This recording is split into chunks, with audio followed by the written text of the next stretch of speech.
வணக்கம், நான் கிருஷ்ணராஜ். பொதுவாக நம்ம சேனலில் இந்த வீடியோவை கம்ப்ளீட் பண்ணும்போது மீண்டும் ஒரு சிந்தனையை தூண்டும் பதிவில் சந்திப்போம் அப்படின்னு சொல்லுவோம். அது காரணம் சிந்தனையை நிஜமாகவே தூண்டணுங்கிற ஒரு ஒரு தேடுதல். அப்படி ஒரு சிந்தனையை தூண்டக்கூடிய ஒரு வீடியோ தான் இது. Wifi and black holes. ஒய்ஃபைங்கிறது மனுஷங்க கண்டுபிடிச்ச ஒரு டெக்னாலஜி. பிளாக் ஹோலுங்கிறது இயற்கையிலேயே பிரபஞ்சத்தில், யூனிவர்ஸில், ஸ்பேஸில் நடக்கக்கூடிய ஒரு சயின்டிஃபிக் ஈவெண்ட். ஸோ இது ரெண்டும் எப்படி கனெக்ட் ஆகுது அப்படிங்கிறத பற்றி தான் இந்த வீடியோவில் நான் பேச போகிறேன். நான் பேச போகிறேங்கிறத விட ஆல்ரெடி பலருக்கு தெரிஞ்சிருக்கலாம், சிலருக்கு தெரியாமல் இருக்கலாம். அதனால் நம்ம சேனல் நம்ம பகிர்ந்துக்கிறோம். ஒய்ஃபைனா என்ன? இப்போ நான் ஒரு டிவைஸ் வச்சுருக்கேன். இந்த டிவைஸில் ஒரு காமனான ஒய்ஃபையை ஒரு மோடமில் இருக்கக்கூடிய அந்த கம்யூனிகேஷன் சிக்னல்ஸை இந்த டிவைஸோட கனெக்ட் பண்ணி நான் அந்த இன்டர்நெட்டை ஆக்சஸ் பண்ணுறது. ஒரு கம்ப்யூட்டரும் இன்னொரு கம்ப்யூட்டரும் கம்யூனிகேட் பண்ணுறது அப்படின்னு கூட நம்ம சிம்பிளாக சொல்லலாம். ஸோ இதுதான் நம்ம ஒய்ஃபை அப்படின்னு சொல்கிறோம். ஒயர்லெஸ் ஃபிடலிட்டி அப்படிங்கிறது தான் ஒய்ஃபை. இது எல்லாருக்கும் தெரிஞ்ச விஷயம். ஆனால் இந்த ஃபிடலிட்டி எப்படி கண்டுபிடிக்கப்பட்டது? 1992 ஆஸ்திரேலியாவை சேர்ந்த ஜான் ஓசுலிவியன் அப்படிங்கிற ஒரு சயின்டிஸ்ட் ஒரு பேட்டன்ட் வாங்குறாரு. அந்த பேட்டன்ட்டை திரும்ப 4 வருஷம் கழித்து யூஎஸ்லேயும் பேட்டன்ட் பண்ணுறாரு 1996. அதுக்கப்புறம் தான் அது உலகளாவிய அளவில் குளோபல் ஸ்கேலில் ஒய்ஃபை அப்படிங்கிற டெக்னாலஜியை ஒரு ஒயர்லெஸ் இன்டர்நெட் அப்படிங்கிற அந்த கான்செப்டை கொண்டு வராங்க. இது எப்படி கண்டுபிடிக்கப்பட்டது? வழக்கமாக சயின்ஸில் நிறைய விஷயங்கள் ஆக்சிடென்டலாக ஃபைண்ட் அவுட் பண்ணுவாங்க. அப்படி ஒரு ஆக்சிடென்டல் டிஸ்கவரி தான் இது. ஆனால் இது ஒரு ஜஸ்ட் ஒன் டேயில் நடந்த ஒரு ஆக்சிடென்டல் டிஸ்கவரி. ஒரு கெமிக்கல் லேப்லையோ, ஒரு ஃபிசிக்ஸ் லேப்லையோ, பயாலஜிக்கல் லேப்லையோ ஆக்சிடென்டலாக சில டிஸ்கவரிஸ் வரும் இல்லையா? அப்படி இல்லை. இது முழுக்க ஒரு ஆச்சரியமான ஒரு விஷயம். ஸோ ஃபஸ்ட்டு ஸ்பேஸில் இருக்கக்கூடிய பிளாக் ஹோல்ஸ். உலக புகழ்பெற்ற விஞ்ஞானி ஸ்டீஃபன் ஹாக்கின்ஸ் நம்ம எல்லாருக்கும் தெரியும். இவர் ஸ்பேஸில் பிளாக் ஹோல்ஸை பற்றி ஆராய்ச்சி பண்ணார். கருந்துளைகளை பற்றி ஆராய்ச்சி பண்ணவர். அவர் அந்த பிளாக் ஹோல்ஸ் தியரியை பற்றி எந்தளவுக்கு அவர் பேசியிருக்காருங்கிறத நான் சொல்லி உங்களுக்கு தெரிய தேவையில்லை. பொதுவாக சயின்ஸ் லவர்ஸ்க்கு தெரியும். ஸோ ஸ்டீஃபன் ஹாக்கின்ஸ் கொடுத்த அந்த பிளாக் ஹோல்ஸ் தியரி படியும் அவர் இந்த பிளாக் ஹோல்ஸுடைய எவாப்ரேஷன் பற்றியும், இப்போ ஒரு தண்ணீர் இருக்குது, தண்ணீர் சூரிய ஒளிப்பட்டு எவாப்ரேட் ஆகி திரும்ப மேகத்துக்கு போய் திரும்ப நீராக வருது அப்படிங்கிறது இங்கே பூமிக்குள்ளே இருக்கக்கூடிய ஒரு சுழற்சி, அது எவாப்ரேஷன். அதே மாதிரி பிளாக் ஹோல்ஸும் எவாப்ரேட் ஆகுது. ஒரு டையிங் ஸ்டார், ஒரு இறந்து போன நட்சத்திரம் தான் கருந்துளையாக மாறுது. அந்த கருந்துளையினுடைய சென்டரை நோக்கி அதனுடைய ஈவெண்ட் ஹாரிசானை தாண்டி போகிற எல்லாத்தையுமே உள்ளே இழுத்துக்குது.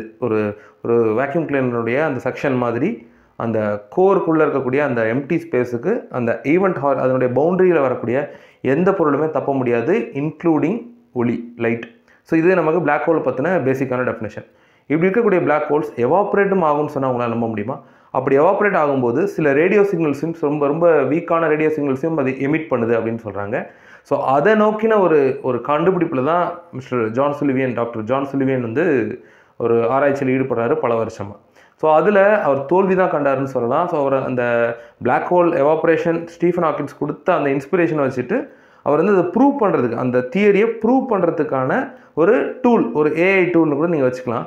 ஸோ அந்த மாதிரி ஒரு டூலை டெவலப் பண்ணுறதுக்கான முயற்சியில் ஈடுபடுறாரு. ஆனால் அதில் அவங்க தோல்வி அடைகிறாங்க. அந்த ஐடியா ரிமைன்ஸ் கான்ஸ்டன்ட் தான். அது அவர் மனசுக்குள்ளே இருக்கக்கூடியது. அதுக்கப்புறம் அவர் சிஎஸ்ஐஆர்ஓ அப்படிங்கிற ஒரு நிறுவனத்துக்காக வேலை செய்கிறாரு. ஒரு கண்டுபிடிப்பு அவருக்கு கொடுக்கப்படுது, ஒரு டாஸ்க் கொடுக்கப்படுது. கம்ப்யூட்டர்ஸை வயர்லெஸ்ஸாக கம்யூனிகேட் பண்ண வைக்கணும். ஸோ வயர்டான இப்போ 90s உங்களுக்கு தெரியும் கம்ப்யூட்டர்ஸுடைய எவல்யூஷன் நம்ம எல்லாருக்கும் தெரியும்.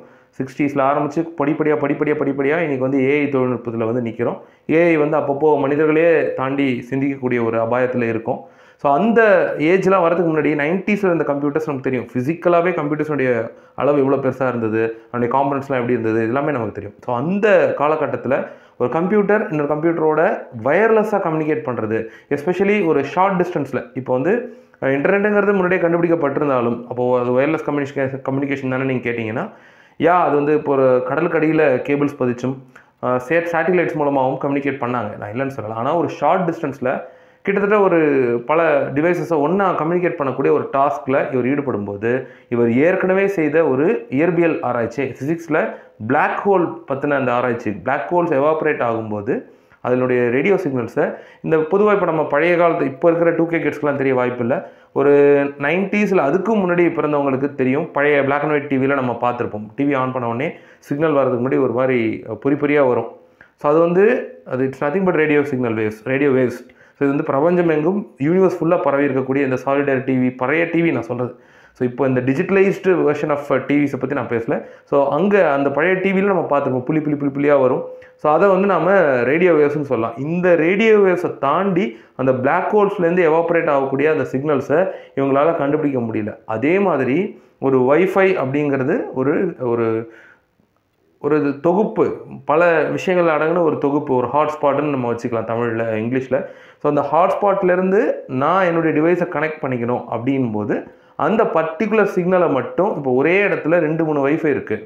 ஒரு குறிப்பிட்ட வைஃபையோடு நான் கனெக்ட் ஆகும்னா இன்றைக்கி ஈஸியாக சின்ன குழந்தை கூட சொல்லுவாங்க, பாஸ்வேர்டை போட்டு கனெக்ட் பண்ணிக்கலாமே அப்படின்னு. அந்த டெக்னாலஜி முதல்ல கண்டுபிடிக்கப்பட்டது இந்த அடிப்படையில் தான். பிளாக் ஹோல்ஸ்னுடைய அந்த எவாபரேட்டிங் வேவ்ஸை மொத்தமாக யூனிவர்ஸ் ஃபுல்லாக ஒரு தொலை தூரத்துலேருந்து வரக்கூடிய இந்த ரேடியோ வேவ்ஸை டிடெக்ட் பண்ணுறதுக்கான டெக்னாலஜியினுடைய டிசைனில் தான் இந்த வைஃபை டெக்னாலஜியில் ஒவ்வொரு யூனிக்கான கோட் மூலமாக ஒரு டிவைஸையும் கனெக்ட் பண்ணுறதுக்கு தேவையான அந்த கருவியை கண்டுபிடிச்சாங்க அப்படிங்கிறது தான்.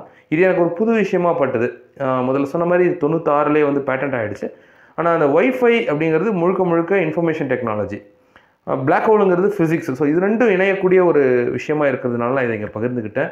வழக்கம் போல் எப்போவுமே கண்டிப்பாக சிந்தனை தூண்டும் பதிவுகளோடு தான் நம்ம பெரும்பாலும் சந்திக்கிறோம். இன்னொரு புதிய சிந்தனை தூண்டும் காணொலியில் சந்திப்போம். நன்றி.